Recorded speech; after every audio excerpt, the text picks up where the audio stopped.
கற்க கசடரை கற்பவை கற்பதில் இட்டாருக்கு தக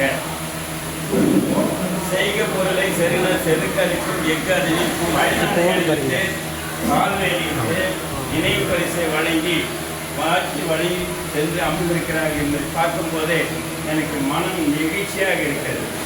ஏனென்று சொன்னால் நான் ராஜீவை ஏறக்குறைய 3 வருடங்களுக்கு முன்னால் தான் பார்த்தேன். நாங்கள் நடைபயிற்சியும் போது தான் சயின்ஸ் பார்க்கில் சந்தித்தோம். தினமும் இவரை ஒரு வணக்கம் சொல்லிட்டு போகிறது, அவரு ஒரு வணக்கம் சொல்லிட்டு போகிறது. இப்படி நாங்கள் பேசும்போது மறுநாள் நட்பு உண்டாகி ஒரு நாள் தவறாமல் என்னை அலைபேசியில் அவர் வருவார், நான் வருவேன். செங்கம் செல்லும் போதெல்லாம் இந்த வழிக்கு இந்த வங்கிக்கு நான் கொண்டு போவேன். இங்கே இருக்கிற மக்களுக்கு எல்லாம் தெரியும், அங்கே அலுவலர்களுக்கெல்லாம் தெரியும். அப்படி ஒரு நட்பு. அவர் அங்கே சென்று வந்தார்கள் என்று சொன்னால் கண்டிப்பாக அங்கே இருக்கிற சிறப்பான பால்கோவா வாங்கிட்டு வருவார், முறுக்கு வாங்கி வருவார், கை நிறைய பணம், கை நிறைய ஸ்நாக்ஸ் வாங்கி கொடுப்பார்.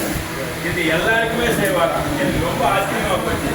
நீங்கள் எங்கே சார் நீங்கள் கேட்டு நான் நடைபெற்றிருக்கேன்னு சொல்லி அங்கே அந்த பையன் கூட்டிட்டு போனார்.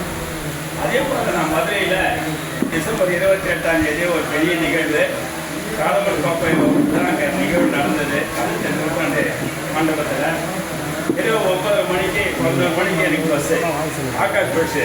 அங்கே வரும்போது அங்கே நம்முடைய சூரிய ஹோட்டலுக்கு முன்னாடி நாங்கள் நிற்கிறோம். ஐயா அங்கே இல்லை. ஐயா நான் திருவண்ணாமலைக்கு வரேன் அப்படின்னு சொல்லிட்டு அவரை கட்டி பிடிச்சி பேசும்போது நானும் திருவண்ணாமலை அடுத்த வண்டியில் நான் பண்ணியிருக்கிறேன். அந்த மாதிரி தவறாமல் காவல் தவறாமல் இங்கே பணி செய்து இந்த மக்களுடைய உள்ளங்களை எல்லாம் கொள்ளையடித்து இன்று கதாநாயகனாக இருக்கக்கூடிய நம்முடைய தாஸ் அவர்கள் அன்பில் சிறந்தவர், பண்பில் சிறந்தவர். பண்புடையார் பட்டது உலகம் அதிகங்கள் மண்புக்கு மாய்வது மண் சொல்வதற்கு சொல்லுவார். அதனால பண்புடையாளர்கள் மீண்டும் மீண்டும் பிறப்பதால உலகம் எப்பயுமே அழியாது அப்படி கருத்து. அதை போல நம்முடைய பலத்த கரவொலியோட நம்முடைய ஐயாவர்களுக்கு நாம் எல்லோரும் நல்ல கரவொலி இந்த மாதிரி ஒரு கரவொலி அவர் வாழ்க்கையை கேட்கக்கூடாது. அதற்கு